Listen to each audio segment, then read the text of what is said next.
Guys, welcome back to Xylem learning. നിങ്ങളുടെ ഈ സ്വന്തം മിഥിലാമിസ് ആണ്. സോ നാളെയാണ് നമ്മുടെ കെമിസ്ട്രിയുടെ പരീക്ഷ അല്ലേ. നിങ്ങൾക്ക് എല്ലാവർക്കും ഏറ്റവും കൂടുതൽ ഡൗട്ടുള്ള ഒരു ചാപ്റ്റർ ആണ് നമ്മുടെ ഈ പറഞ്ഞിട്ടുള്ള ഇലക്ട്രോ കെമിസ്ട്രി അല്ലെങ്കിൽ വൈദ്യുത രസതന്ത്രം. അപ്പോൾ ഇലക്ട്രോ കെമിസ്ട്രിയിൽ നിന്ന് നമ്മൾ 10 മിനിറ്റ് കൊണ്ട് 15 മാർക്ക് വരുന്ന ചോദ്യങ്ങൾ പഠിക്കാൻ പോവുകയാണ്. അപ്പോൾ എങ്ങനെയാ, എല്ലാവരും റെഡി ആണോ? സോ ഒന്നാമത്തെ ക്വസ്റ്റ്യനിലേക്ക് നമുക്ക് പോവാം. നോക്ക്, in a galvanic cell zinc rod is dipped in zinc sulphate and magnesium is dipped in magnesium sulphate solution. Okay, അപ്പോൾ ഒരു ഗാൽവനിക് സെൽ ഉണ്ട്. സിങ്കും മഗ്നീഷ്യം വെച്ചിട്ടാണ് സിങ്കിനെ നമ്മൾ സിങ്ക് സൾഫേറ്റിലും മഗ്നീഷ്യത്തെ നമ്മൾ മഗ്നീഷ്യം സൾഫേറ്റ് ലായനിയിലും മുക്കി വെച്ചിരിക്കുകയാണ്. Identify the electrode at which oxidation takes place. അപ്പോൾ ഇവിടെ ഓക്സീകരണം സംഭവിക്കുന്നത് ഏത് ഇലക്ട്രോഡിലാണെന്നാണ് നമ്മളോട് ചോദിച്ചിട്ടുള്ളത് അല്ലേ. അപ്പം മക്കളെ, ഒരു ഗാൽവനിക് സെൽ എടുത്തു കഴിഞ്ഞാൽ എപ്പോഴും നിങ്ങൾ ആദ്യം തന്നെ റിയാക്ടിവിറ്റി എഴുതുക. ആർക്കാണ് കൂടുതൽ, ആർക്കാണ് കുറഞ്ഞത്. ഇവിടെ സിങ്കും മഗ്നീഷ്യവും ആണ്. സോ മഗ്നീഷ്യത്തിന്റെ റിയാക്ടിവിറ്റി സിങ്കിനെക്കാട്ടിലും കൂടുതലായിരിക്കും. ഓക്കെ, അപ്പൊ ഇനി അടുത്തതായിട്ട് നമ്മൾ നോക്കേണ്ടത്, ഓർത്ത് വെക്കേണ്ടത്, റിയാക്ടിവിറ്റി കൂടിയ മെറ്റലിന് ഓക്സിഡേഷൻ, റിയാക്ടിവിറ്റി കുറഞ്ഞ ആൾക്ക് റിഡക്ഷൻ ആണ് സംഭവിക്കുക. അപ്പൊ എപ്പോഴും ആനോഡിൽ ഓക്സിഡേഷനും കാഥോഡിൽ റിഡക്ഷനുമാണ് സംഭവിക്കുന്നത്. അപ്പൊ ഏത് ഇലക്ട്രോഡാണ് ഇവിടെ? ആനോഡും കാഥോഡും ആരാണെന്ന് എൻ്റെ കുഞ്ഞുങ്ങൾക്ക് പറയാൻ പറ്റുമോ? റിയാക്ടിവിറ്റി കൂടിയ ആൾ ആനോഡ്, കുറഞ്ഞ ആള് കാഥോഡ്. എന്തെല്ലാം കാര്യങ്ങൾ ഓർത്ത് വെക്കണം അല്ലേ. റിയാക്ടിവിറ്റി കൂടിയ ആൾ ആനോഡ്, കുറഞ്ഞ ആള് കാഥോഡ്. ആനോഡിൽ ഓക്സിഡേഷൻ, കാഥോഡിൽ റിഡക്ഷൻ.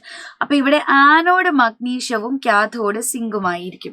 അപ്പൊ ഇനി നമുക്കറിയാം ആൻ ഓക്സ് ആൻഡ് റെഡ് കാറ്റ്. ആനോഡിലാണ് ഓക്സിഡേഷൻ സംഭവിക്കുന്നത്. സോ ആനോഡ് എന്ന് പറയുന്നത് മഗ്നീഷ്യം ആണ്.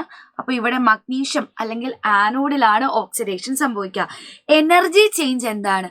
ഒരു ഗാൽവനിക് സെല്ലിൽ നടക്കുന്ന ഊർജ്ജ മാറ്റം എന്താണ്? ഇത് നിർബന്ധമായിട്ട് അറിഞ്ഞിരിക്കുക. കെമിക്കൽ എനർജി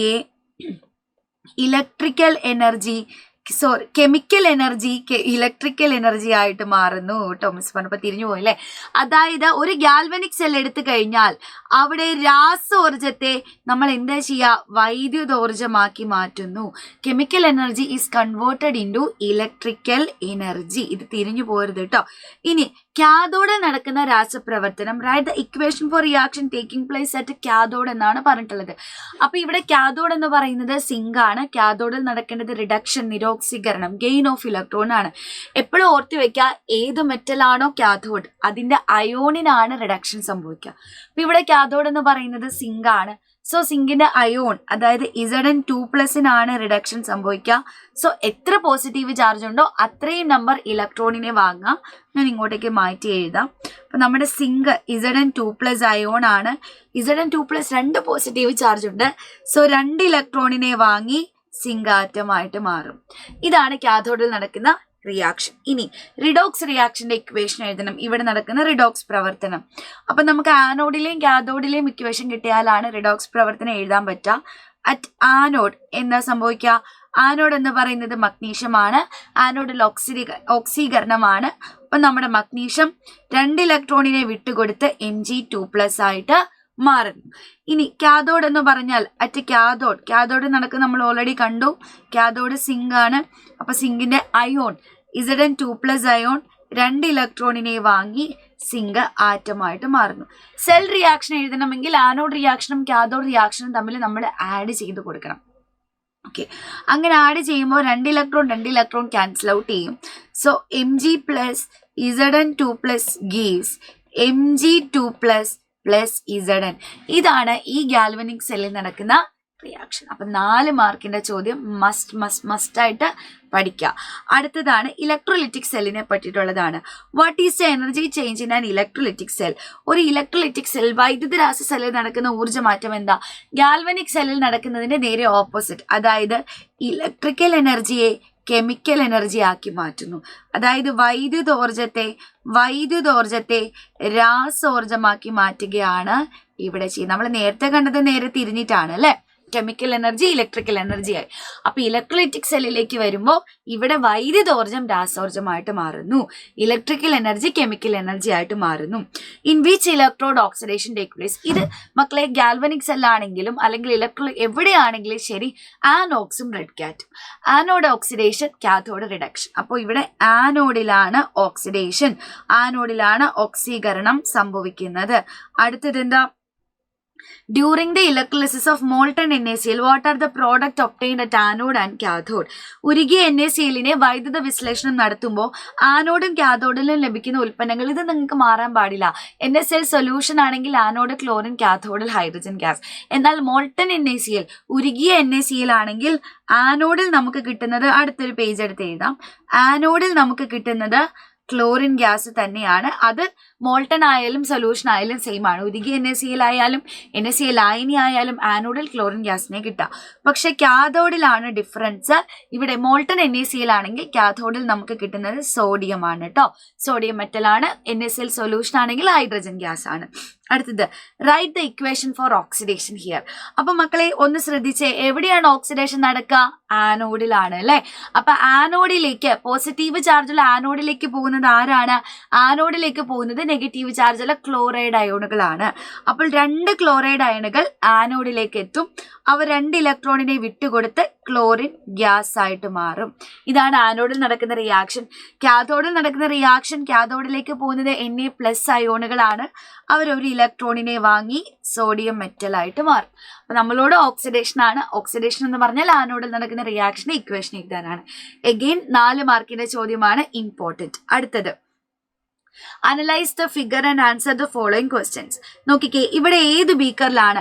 സിങ്കും കോപ്പർ സൾഫേറ്റുമാണ് തന്നിട്ടുള്ളത്. മക്കളെ ഏത് ബീക്കറിലാണ്? നോക്കിക്കേ, നമുക്കറിയാം റിയാക്ടിവിറ്റി കൂടിയ മെറ്റല് റിയാക്ടിവിറ്റി കുറഞ്ഞ മെറ്റലെ അവന്റെ സോൾട്ട് സൊല്യൂഷനിൽ നിന്നും ഡിസ്പ്ലേസ് ചെയ്യുക അല്ലെ. അപ്പൊ ഇവിടെ സിങ്കും കോപ്പർ സൾഫേറ്റുമാണ്, ഇവിടെ കോപ്പറും സിങ്ക് സൾഫേറ്റുമാണ്. അപ്പൊ എന്റെ കുഞ്ഞുങ്ങൾ ഓർത്ത് വെക്കേണ്ട കാര്യം, നമ്മൾ എടുത്തിട്ടുള്ള സൊല്യൂഷനിലെ മെറ്റൽ നോക്കാം. ആ സൊല്യൂഷനിലെ മെറ്റലിനെക്കാട്ടിലും റിയാക്ടിവിറ്റി കൂടിയ മെറ്റൽ ആയിരിക്കണം നമ്മൾ അതിലേക്ക് ഇറക്കി വെക്കേണ്ടത്. ഇപ്പൊ സൊല്യൂഷനിലുള്ളത് കോപ്പർ ആണ്. അപ്പൊ കോപ്പറിനെക്കാളും റിയാക്ടിവിറ്റി കൂടിയ ആളാണോ അതിലേക്ക് ഇറക്കി വെച്ചിട്ടുള്ളത് എന്ന് നോക്കുക. കോപ്പറിലേക്ക് ഇറക്കി വെച്ചിട്ടുള്ളത് ഇവിടെ ആരെയാണ്? സിങ്കിനെയാണ് അല്ലെ. അപ്പൊ നമുക്കറിയാം സിങ്കിന്റെ റിയാക്ടിവിറ്റി കോപ്പറിനെക്കാട്ടിലും കൂടുതലാണ്. അപ്പൊ zinc can displace copper from copper sulphate. മറ്റേതോ സിങ്ക് സൾഫേറ്റിലേക്ക് കോപ്പറിനെ ഇറക്കി വെച്ചിരിക്കുന്നു അല്ലെ. അപ്പൊ നമ്മൾ നോക്കാം, സൊല്യൂഷനിലുള്ളത് സിങ്ക് ആണ്, ഇറക്കി വെച്ചിട്ടുള്ളത് കോപ്പർ. നമ്മൾ എന്താ പഠിച്ചേ? സൊല്യൂഷനിലുള്ള മെറ്റലിനെക്കാട്ടിലും റിയാക്ടിവിറ്റി കൂടിയ ആളെ വേണം ഇറക്കി വെക്കാൻ. പക്ഷെ കോപ്പറിന്റെ റിയാക്ടിവിറ്റി സിങ്കിനെക്കാളും കുറവാണ്. സോ ഇവിടെ നടക്കില്ല. അപ്പൊ ബീക്കർ 1ലാണ് കേട്ടോ, 1ാമത്തെ ബീക്കറിലാണ് റിയാക്ഷൻ നടക്കുക. എന്താണ് കാരണം? എന്താ? Zinc displaces copper from copper sulphate solution അല്ലെ. അതായത് റിയാക്ടിവിറ്റി കൂടിയ സിങ്ക് റിയാക്ടിവിറ്റി കുറഞ്ഞ കോപ്പറിനെ കോപ്പർ സൾഫേറ്റിൽ നിന്നും ആദേശം ചെയ്യുന്നു എന്ന് എഴുതി കൊടുക്കുക. ഇനി മക്കളെ, ഇവിടെ നടക്കുന്ന കെമിക്കൽ റിയാക്ഷന്റെ ഇക്വേഷൻ, രാസപ്രവർത്തനത്തിന്റെ സമവാക്യം എഴുതാനാണ്. സിമ്പിൾ ആണ്. സിങ്കിനെ നമ്മൾ എങ്ങോട്ടേക്ക് ഇറക്കി വെച്ചേ? കോപ്പർ സൾഫേറ്റിലേക്ക് അല്ലെ. Zn plus copper sulphate. ഇനി റിയാക്ടിവിറ്റി കുറഞ്ഞ മെറ്റലാണ് പുറത്തു പോവുക. ഇവിടെ കോപ്പർ ആണ്. സോ കോപ്പർ പുറത്തേക്ക് പോകുന്നു. കോപ്പറിന്റെ സ്ഥാനത്ത് സിങ്ക് കയറിയിരിക്കുന്നു. അപ്പൊ നമുക്ക് സിങ്ക് സൾഫേറ്റ് കിട്ടുന്നു. അപ്പൊ നോക്കിക്കേ, എഗെയിൻ 3 മാർക്കിന്റെ ചോദ്യമാണിത് കേട്ടോ. അപ്പൊ ഇത് ഇമ്പോർട്ടന്റ് ആണ്. ഡിസ്പ്ലേസ്മെന്റ് എന്തായാലും ചോദ്യം ഉണ്ടാവും. നമുക്ക് നമ്മുടെ ലാസ്റ്റ് ക്വസ്റ്റ്യനിലേക്ക് പോവാം. Analyse the chemical reaction given below. Magnesium കോപ്പർ സൾഫേറ്റുമായിട്ട് റിയാക്ട് ചെയ്ത് മഗ്നീഷ്യം സൾഫേറ്റും കോപ്പറുമായിട്ട് മാറുന്നു. ഇവിടെ ആർക്കാണ് ഓക്സിഡേഷൻ, ആർക്കാണ് reduction? Oxidising agent, reducing agent, ഓക്സികാരി നിരോക്സികാരി കണ്ടെത്താം. അപ്പൊ റിയാക്ടിവിറ്റി സീരീസ് ഉപയോഗിച്ച് നമുക്കിത് ഈസി ആയിട്ട് കണ്ടെത്താം. നമ്മൾ ആദ്യം ചെയ്യേണ്ടത് ആർക്കാണ് റിയാക്ടിവിറ്റി കൂടുതൽ, ആർക്കാണ് റിയാക്ടിവിറ്റി കുറവ് എന്ന് കണ്ടെത്താം. ഇവിടെ മഗ്നീഷ്യം കോപ്പറും ആണ്. സോ മഗ്നീഷ്യത്തിന്റെ റിയാക്ടിവിറ്റി കോപ്പറിനെക്കാളും കൂടുതലാണ്. ഇനി എന്റെ മക്കൾ ഓർക്കാം, റിയാക്ടിവിറ്റി കൂടിയ മെറ്റലിന് ഓക്സിഡേഷൻ, കുറഞ്ഞ ആൾക്ക് റിഡക്ഷൻ. ക്രിയാശീലം കൂടിയ ആൾക്ക് ഓക്സീകരണം, കുറഞ്ഞ ആൾക്ക് നിരോക്സീകരണം സംഭവിക്കുന്നു.